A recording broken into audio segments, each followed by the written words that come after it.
Okay, this is on page 712. This is extra practice on the chapter test, for the chapter test.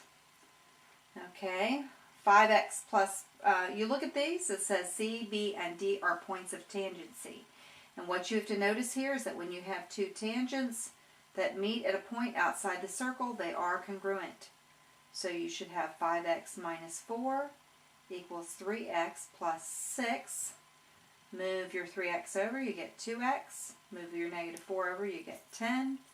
So x is 5. Okay, this next one is one that a lot of people have had trouble with. All right, it says these are points of tangency, so there's a right angle right there, and you are to use the Pythagorean theorem. Okay, remember that the hypotenuse is straight across from the right angle, so that's going to be your c squared. And so we're going to write r plus 6 squared, so we have to add those together, and then we get 12 squared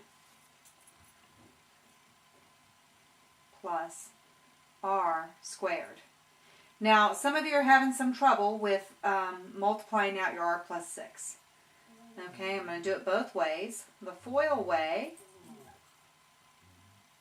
my dogs are outside the door growling at each other.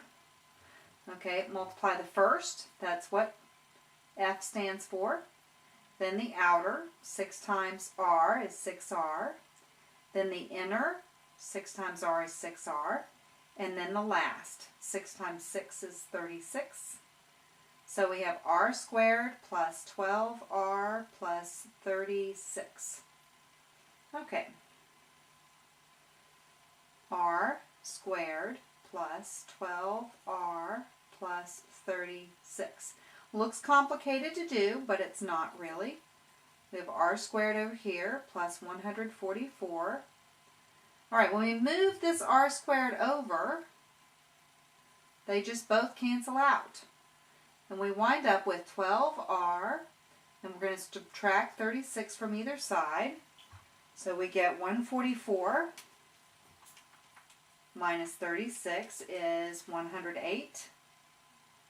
And then we're going to divide both sides by 12, and we get r is equal to 9. So the radius of this circle is 9. Okay, another way for you to multiply those two, I'll deal with that in another lesson, I guess, for those of you who already know how to do it. Okay, here we have 2 points of tangency again, which means we need to write this as equal, because when two tangents meet at a point outside the circle, their segments are equal. All right, now we're going to subtract 8x from each side, and notice that our center term disappears. Now normally we would look at this and say it's a quadratic equation, we're going to have to factor it. But in this case we're not going to be factoring it because we don't have a center term. So we're going to add 17 to both sides, and we're going to get 34.